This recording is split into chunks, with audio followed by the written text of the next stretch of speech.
Bueno, continuando con nuestro libro de El principio de incertidumbre de Heinzelberg, vamos a terminar lo que es el capítulo 3 y vamos a ver el tema de la incertidumbre cuántica.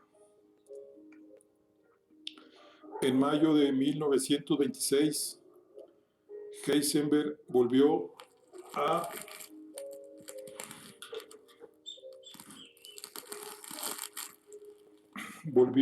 a Copenhague, esta vez como ayudante de Bohr por un año. Ya tenía suficientes conocimientos de danés para dar cursos a estudiantes. Bohr estaba entusiasmado con su visita y en una carta a Rutherford le escribió: Heisenberg está ahora aquí y todos estamos muy ocupados con discusiones sobre la nueva evolución de la mecánica cuántica y sobre las inmensas perspectivas que contiene. Heisenberg fue invitado por el embajador alemán en Copenhague a una velada musical en su residencia. Uno de sus hijos adolescentes, Carl von Weizsäcker, estaba interesado por la física y había pedido a su padre que invitara a tan distinguido físico. Sin duda, el continuo trato que Heisenberg tenía con sus jóvenes exploradores facilitó que entre ellos se estableciera una mutua simpatía, a pesar de que el joven Weizsäcker fuera 10 años menor y aún cursara estudios secundarios. Años después, Weizsäcker hizo el doctorado con Heisenberg y se convirtió en uno de sus pocos amigos íntimos que más adelante se volverá a hacer mención a él en esta historia. Bohr invitó a Schrödinger para discutir acerca de la interpretación de la mecánica cuántica. Según Heisenberg, las discusiones entre Bohr y Schrödinger empezaron ya en la estación de tren de Copenhague y cada día duraba desde el desayuno hasta bien entrada la noche. Schrödinger estaba alojado en casa de Bohr, así que no tenía escapatoria. Incluso cuando tuvo que guardar cama por un resfriado, Bohr seguía con las discusiones sentado a la cabecera de la cama. En los años sucesivos, Bohr recordaba a menudo la importancia que tuvieron estas discusiones para la evaluación de su pensamiento. Tras la partida del exhausto Schrödinger y durante los meses siguientes, la interpretación de la mecánica cuántica fue el tema central de todas las conversaciones entre Bohr y Heisenberg. Sus discusiones se centraban sobre todo en la aún no asimilada dualidad partícula-onda. Ya se ha visto que el punto de partida de la mecánica matricial fue la imagen del electrón como una partícula, mientras que el de la mecánica ondulatoria era la imagen del electrón como una onda. Ambos esquemas eran consistentes y equivalentes desde un punto de vista matemático, pero eso no aclaraba nada sobre si el electrón era una onda o una partícula. Heisenberg tendía más a aferrarse a la mecánica matricial y siempre esperaba encontrar algún fallo en la ondulatoria, pero Bohr aceptó siempre que había dos descripciones equivalentes. Aceptaba la existencia simultánea de los dos conceptos y pensaba que, aunque sean excluyentes, ambos son necesarios para una descripción completa de los fenómenos atómicos. Las discusiones entre Bohr y Heisenberg no llevaron más que al agotamiento de los dos interlocutores, y a finales de febrero Bohr se fue de vacaciones a Noruega. Poco después, Heisenberg encontró sus famosas desigualdades. En marzo de 1927, Heisenberg escribió en Copenhague otro artículo fundamental sobre el contenido físico de la teoría cuántica de la cinemática y la mecánica, que contiene lo que se conoce como relaciones de indeterminación, aunque más tarde se apuntara alguna cosa más sobre el vocabulario. La idea motriz está escrita al principio del artículo. Si se quiere dejar claro el significado de las palabras posición de un objeto, por ejemplo, de un electrón en un determinado sistema de referencia, hay que especificar los experimentos concretos con los que se intenta medir la posición del electrón. De cualquier otro modo, estas palabras no tienen sentido. Dice Heisenberg que el contenido de una teoría física no está en las ecuaciones matemáticas, sino en los nuevos conceptos y en su significado. Hasta principios del siglo XX, la mecánica clásica de Newton era el fundamento de la física. La teoría de la relatividad cambió las nociones de espacio, tiempo y masa, y mostró el límite de estos conceptos cuando las velocidades son comparables a las de la velocidad de la luz. Según Heisenberg, un cambio similar aparece cuando se consideran masas pequeñas, moviéndose en distancias muy pequeñas, como en el movimiento de los electrones en el átomo. El problema es que no se puede observar este movimiento, sino solo el comportamiento global de un gran número de átomos, manifestado, por ejemplo, a través de las frecuencias de la luz emitida o absorbida por estos. Para explicar estas propiedades ha sido necesaria una nueva mecánica que introduce la aparición de discontinuidades manifestadas en la presencia de cuantos discretos o paquetes de energía y en saltos cuánticos entre distintos estados de energía. Debido a su pequeñez, las discontinuidades no son observables a escala microscópica, que nos parece un mundo continuo, según el propio Heisenberg decía. Cuando se admite que las discontinuidades son de alguna manera típicas de los procesos que ocurren en regiones pequeñas y en intervalos de tiempo pequeños, entonces es muy plausible una contradicción entre los conceptos de posición y de velocidad.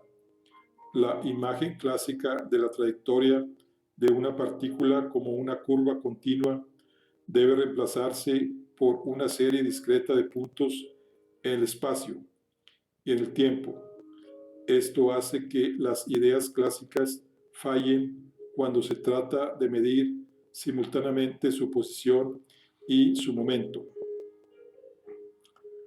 Una partícula clásica se describe especificando los valores de su posición y su velocidad en todo instante, pero estos conceptos solo tienen sentido en el caso de una partícula atómica si se hace referencia al procedimiento utilizado para medirlos.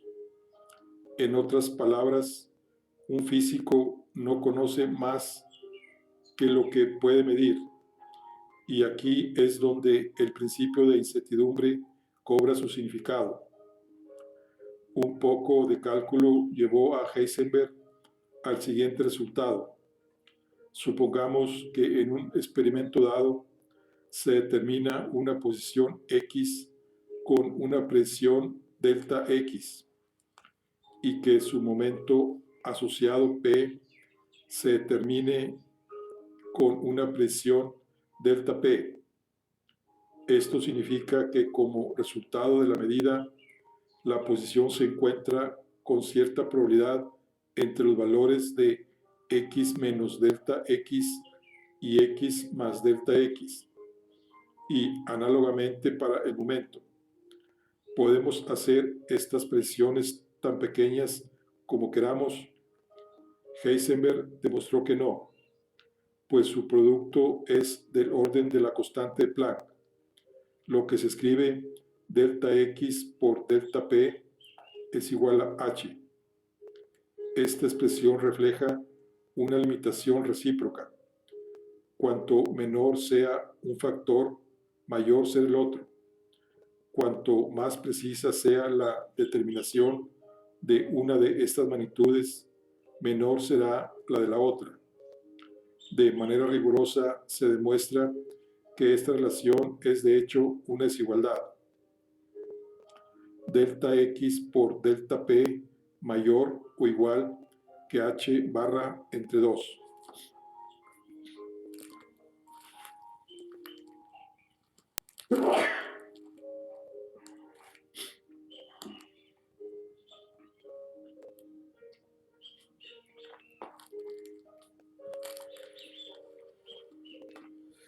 El producto de las precisiones en la posición y el momento está acotado por la constante reducida de Planck.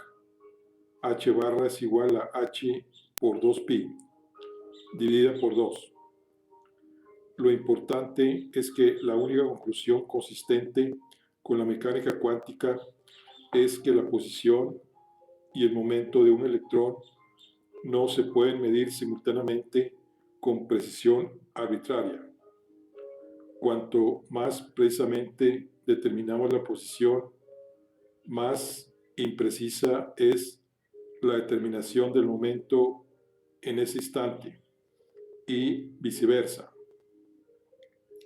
Las relaciones recíprocas entre imprecisiones de estas dos medidas se aplican también a otros pares de magnitudes, como por ejemplo la energía y el tiempo, o el momento angular y el ángulo.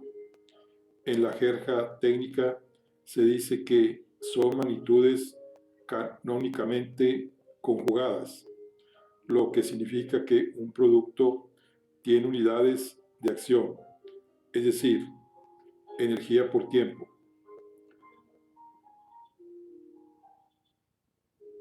Como la constante de Planck, recordemos uno de los resultados obtenidos por Bohr y Jordan.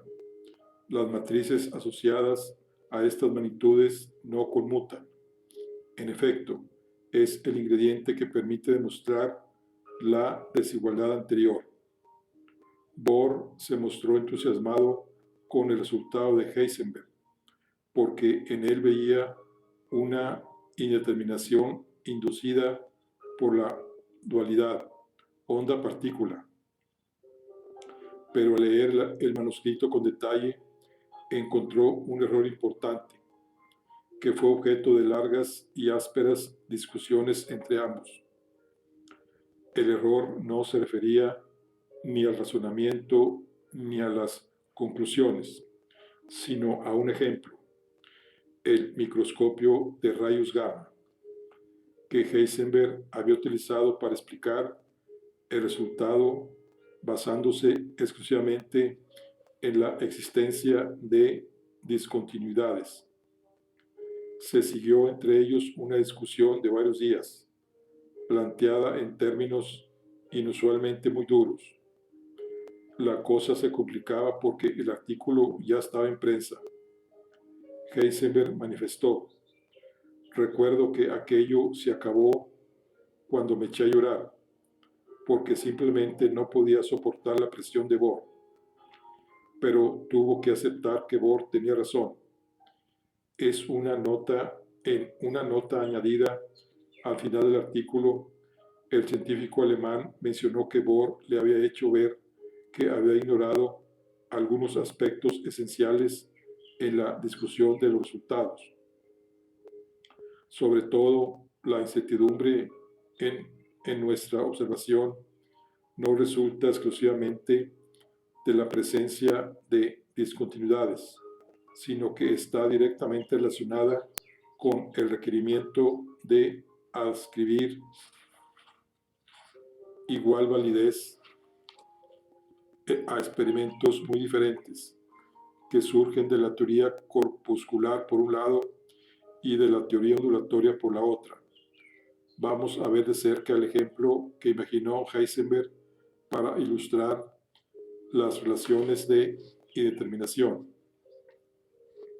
El microscopio de Heisenberg.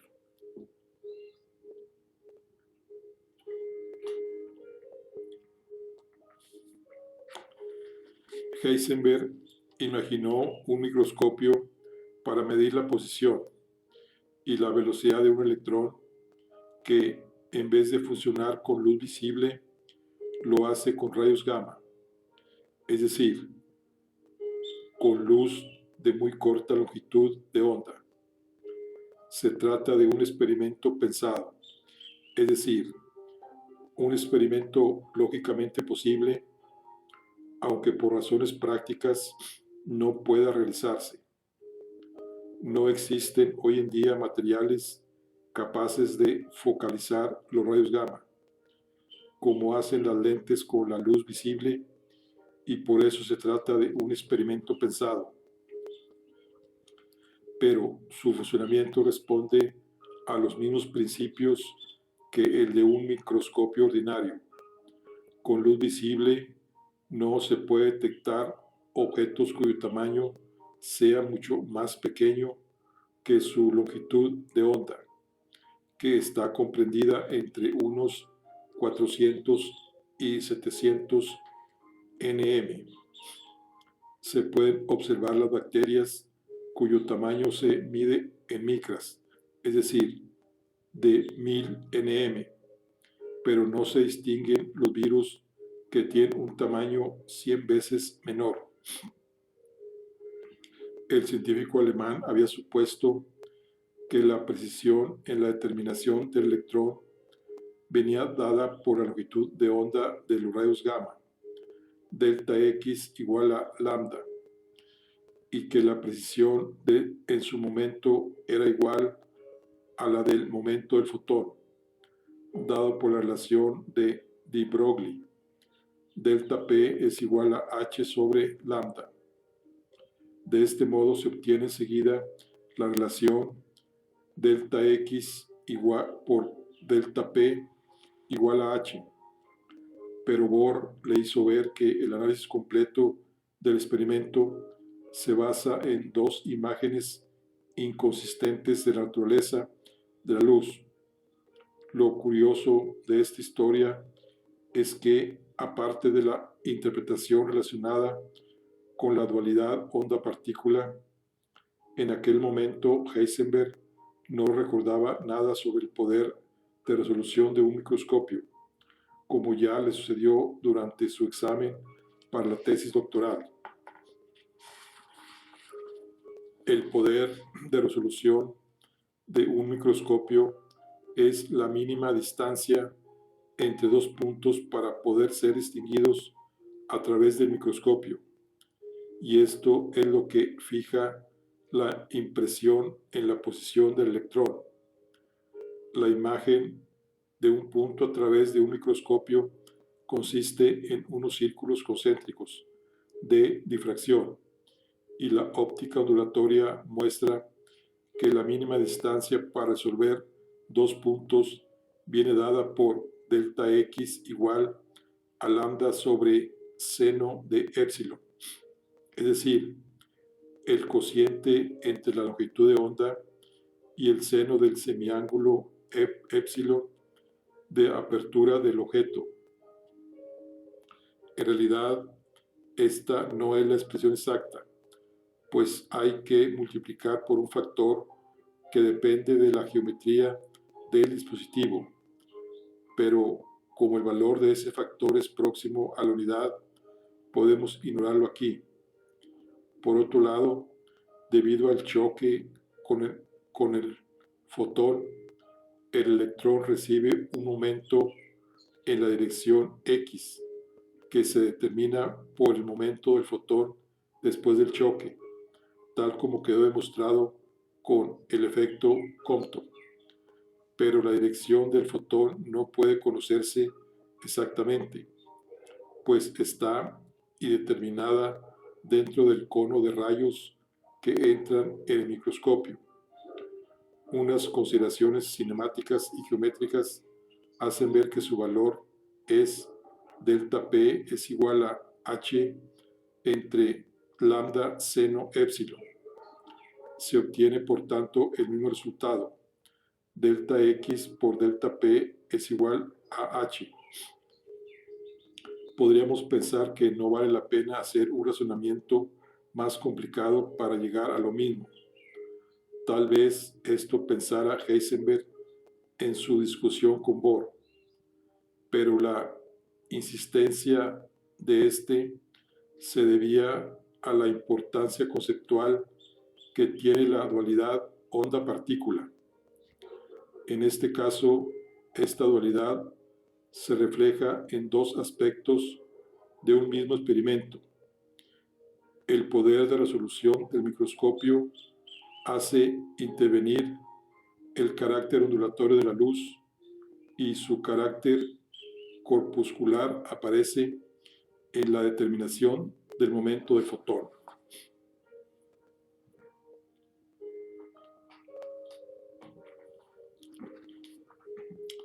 Algunas consecuencias filosóficas. Al final de su artículo, Heisenberg escribió un comentario sobre las importantes consecuencias de sus desigualdades. Recordemos que unos años antes, Niels Bohr había llegado a sugerir en un acto de desesperación que tal vez ciertas leyes básicas de la física, como el principio de causalidad o la conservación del momento y de energía, podrían no ser estrictamente ciertas a escala atómica y cumplirse solo en promedio. Los experimentos mostraron que esta sugerencia no era cierta, pero ahora Heisenberg se dio cuenta de que el principio de causalidad se veía afectado por la mecánica cuántica. Las ecuaciones de la física clásica determinan la evolución temporal de un sistema si se conocen las posiciones y los momentos de todos sus constituyentes en un mismo instante inicial. Esto fue expresado en 1814 por el francés Pierre-Simon Laplace a escala universal, que dijo: debemos considerar el estado presente del universo como el efecto de su estado anterior y como la causa del que vendrá. Una inteligencia que conociera en un instante dado todas las fuerzas que actúan en la naturaleza y la situación respectiva de los entes que la componen. Si además fuera tan vasta para analizar todos estos datos, englobaría en la misma fórmula los movimientos de los mayores cuerpos del universo y los del más pequeño átomo. Nada le sería incierto y tanto el futuro como el pasado estarían ante sus ojos. Por aquel entonces, todo el mundo creía que la precisión de cualquier medida solo estaba limitada por la precisión de los instrumentos de medida utilizados. Pero Heisenberg demostró que eso no era así en el caso de ciertos pares de magnitudes, las llamadas canónicamente conjugadas. como la posición y el momento de una partícula. La mecánica cuántica establece un límite a la precisión con la que se puede conocer estas magnitudes en el mismo instante, independientemente de la calidad de los instrumentos de medida utilizados. En consecuencia, Heisenberg escribió: en la formulación de la ley de causalidad, si conocemos el presente precisamente, podemos predecir el futuro. Lo que es falso no es la conclusión, sino la premisa. No podemos conocer el presente con todo detalle, ni siquiera en principio. Hay muchas más consecuencias filosóficas suscitadas por este artículo. Si, como dice Heisenberg, los conceptos físicos no tienen sentido más que en función de los experimentos que puedan efectuarse, existe un mundo real independiente de ser observado. Por otro lado, el determinismo de la física clásica, la inteligencia de Laplace, parece que es incompatible con el libre albedrío. Se abre una posibilidad de su existencia con las relaciones de Heisenberg. Estas y otras preguntas más han sido planteadas desde el primer momento por físicos y filósofos. Aquí nos hemos limitado a tratar dos de ellas y remitimos a la bibliografía al lector interesado en estos temas.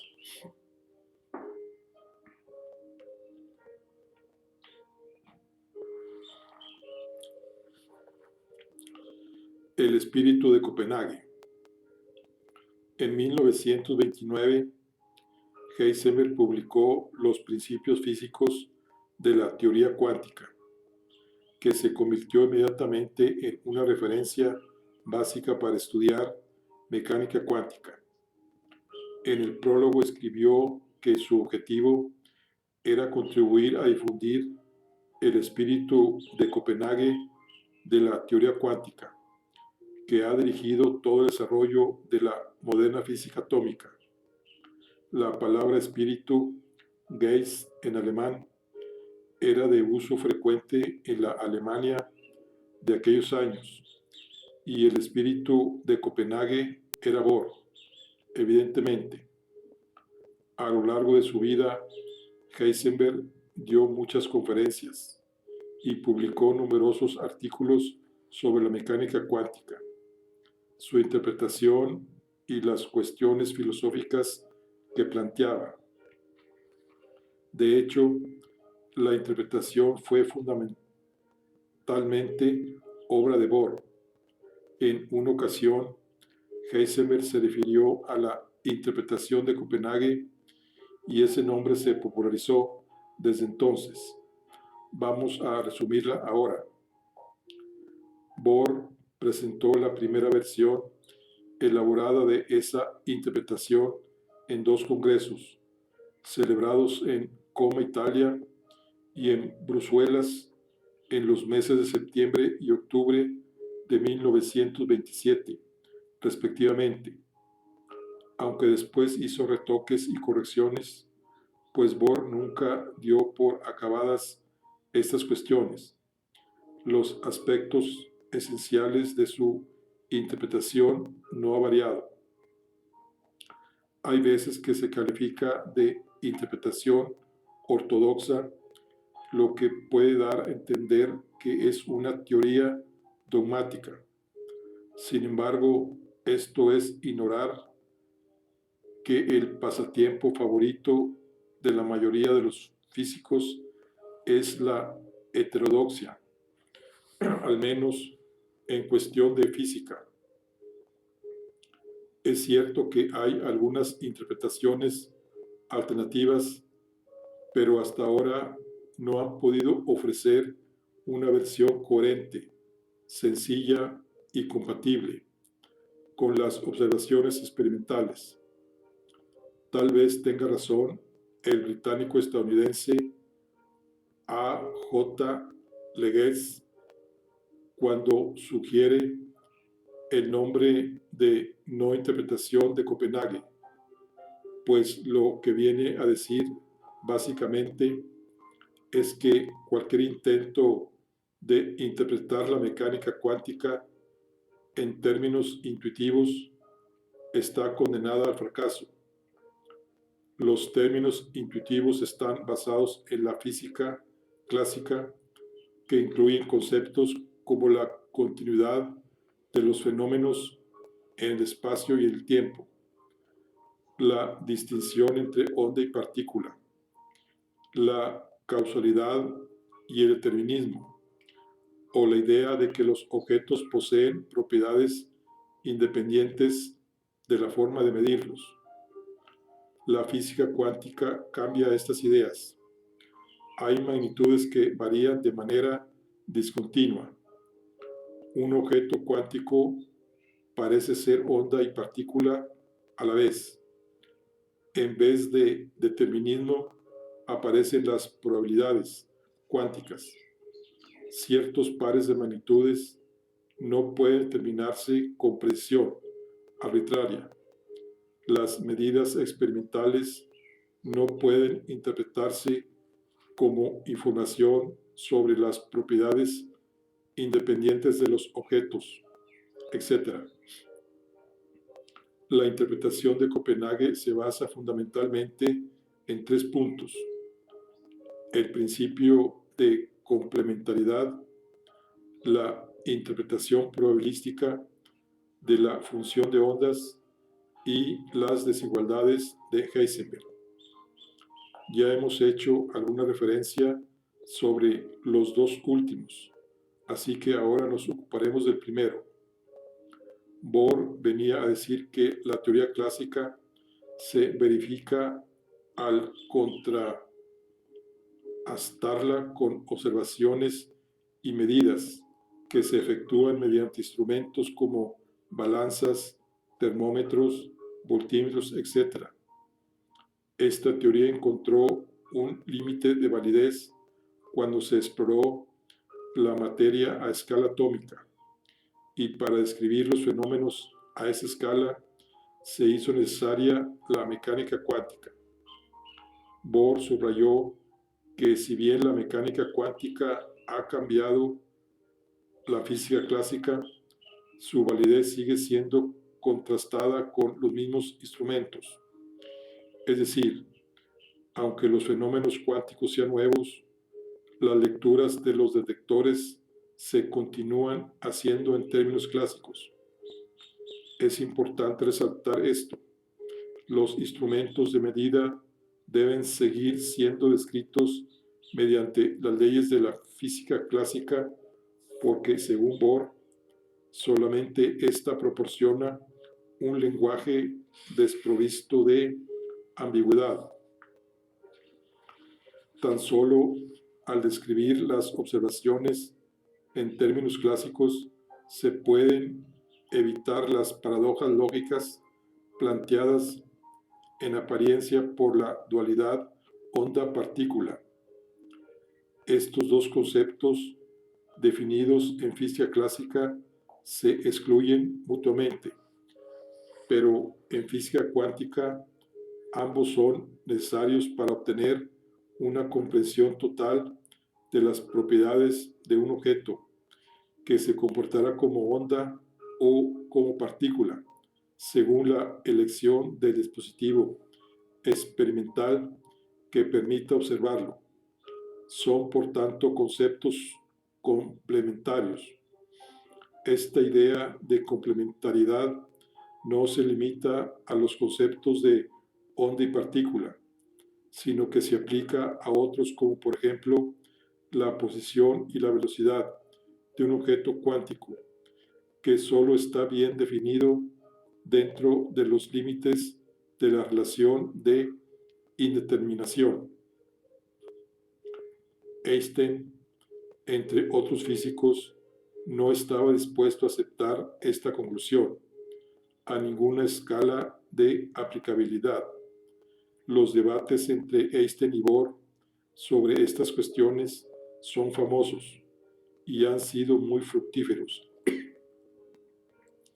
Einstein imaginaba experimentos que, como ya hemos indicado, son lógicamente posibles, aunque no se puedan realizar por cuestiones técnicas, pensados para demostrar que la interpretación de Bohr era inadecuada, pero Bohr siempre refutaba todos los argumentos de Einstein.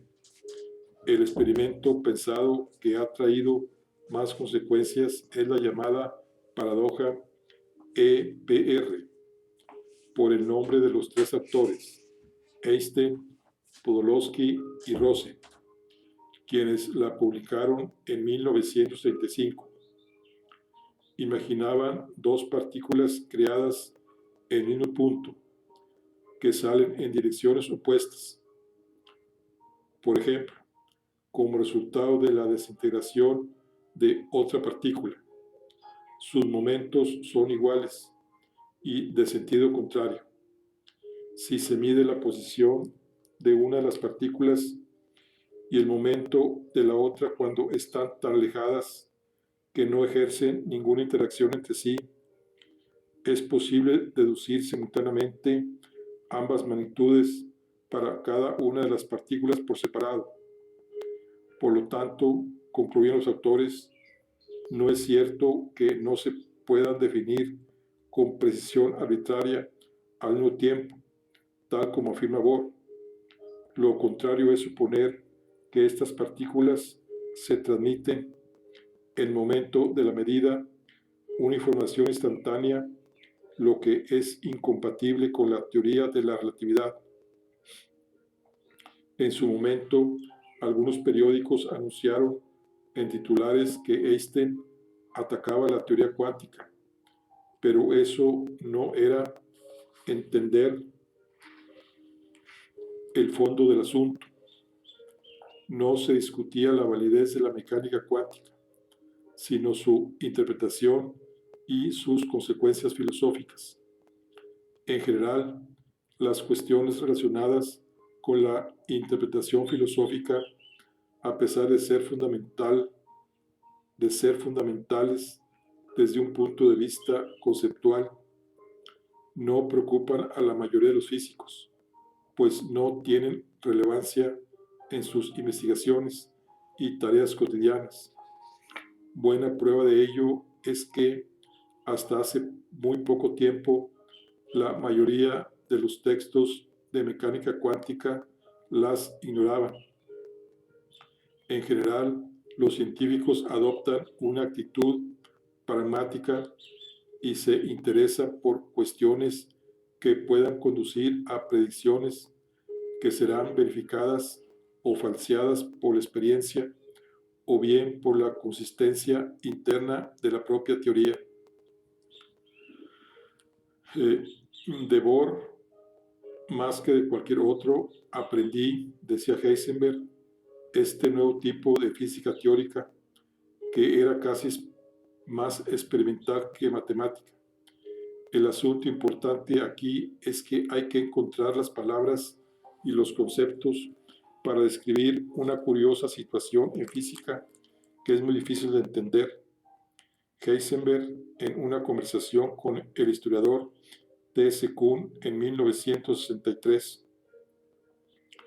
el experimento pionero realizado en el año de 1982 por A. Aspect, J. Darivar y G. Rogers cambió las cosas. Las predicciones más paradójicas de la mecánica cuántica están siendo verificadas desde entonces, haciendo decir a algunos que la metafísica se ha hecho experimental. Además, ha dado paso al desarrollo de la información cuántica, un campo de investigación cuyo origen puede remontarse a la paradoja de EPR.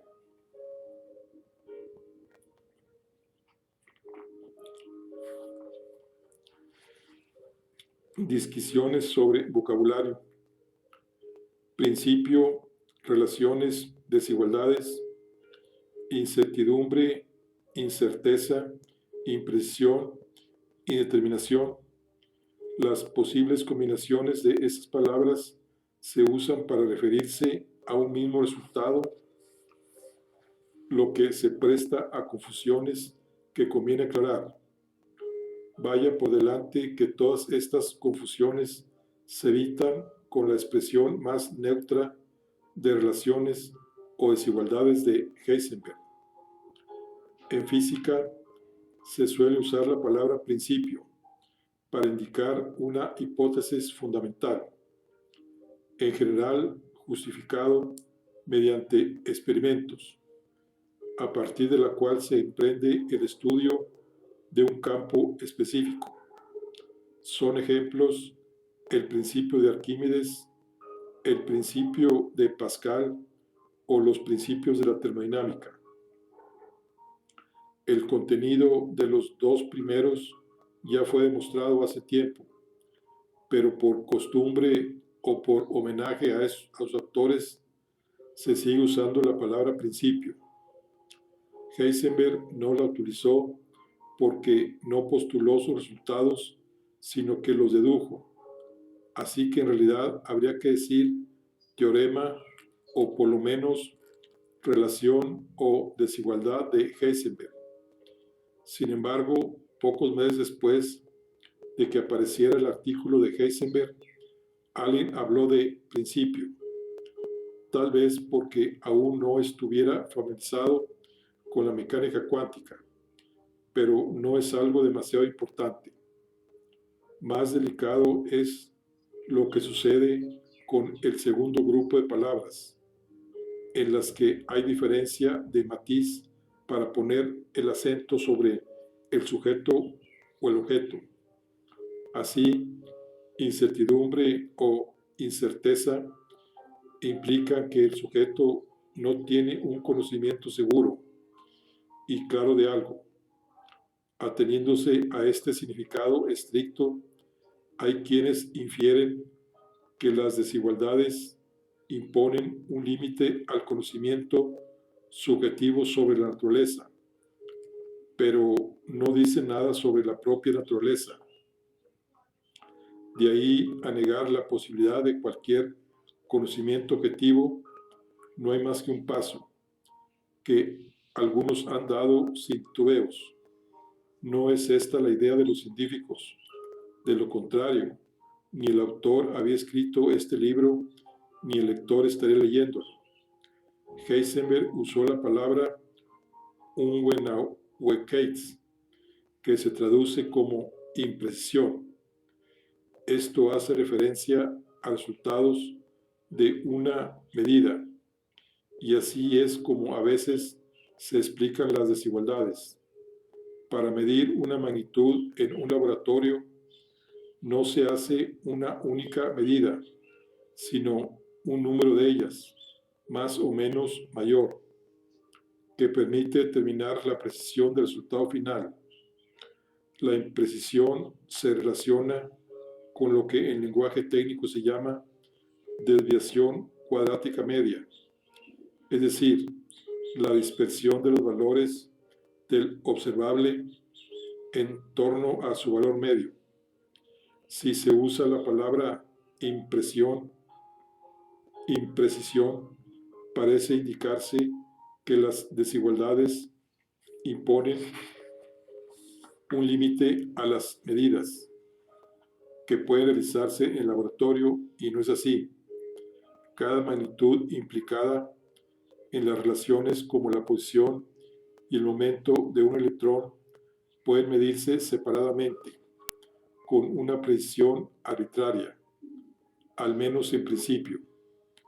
Lo que postulan las desigualdades es que esta precisión arbitraria no se puede alcanzar en medidas simultáneas, pero sucede que como la función de ondas representa una amplitud de probabilidades, se puede definir de manera precisa el valor medio de la posición y el momento, que se suele representar con los símbolos de x barra y p barra, respectivamente, así como sus desviaciones cuadráticas medias, delta X y delta P, que corresponden a las raíces cuadradas de los valores medios de X menos X barra al cuadrado y P menos P barra al cuadrado. De ahí que tenga sentido relacionar estas cantidades con una medida.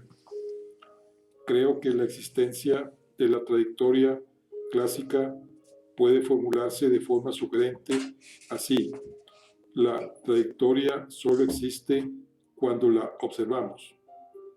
Heisenberg, en su artículo sobre las relaciones de incertidumbre de 1927, como manera intuitiva de referirse a la relación de Heisenberg, en alemán se utiliza también la expresión Ursache-Relation, que incluye la palabra borrosidad. Otra posibilidad es la de utilizar el término indeterminación, que no hace referencia ni a desconocimiento subjetivo ni a dificultades experimentales. Las desigualdades de Heisenberg muestran que la constante de Planck es la medida universal de la indeterminación introducida por la dualidad onda-partícula, por el hecho de seguir utilizando conceptos clásicos para describir el mundo cuántico. Bueno, aquí tenemos una fotografía de y aparte también una fotografía que es un fragmento de una carta escrita por Heisenberg a Pauli el 23 de febrero de 1927, en la que ya se exponían las bases del principio de incertidumbre, que se incorporó en la interpretación de Copenhague. Y en la otra imagen está Heisenberg y Bohr. En la imagen inferior, junto con Max Bohr, fueron los principales protagonistas del llamado espíritu de Copenhague. Aquí viene también lo que es una explicación del poder de resolución de un microscopio, que básicamente se basa en ondas luminosas.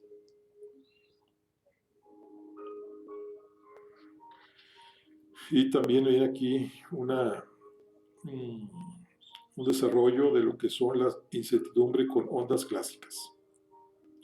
Bueno, aquí concluimos lo que es el capítulo 3. Estamos con nuestro libro de El principio de incertidumbre de Heisenberg. Nos vemos en la siguiente. Hasta luego.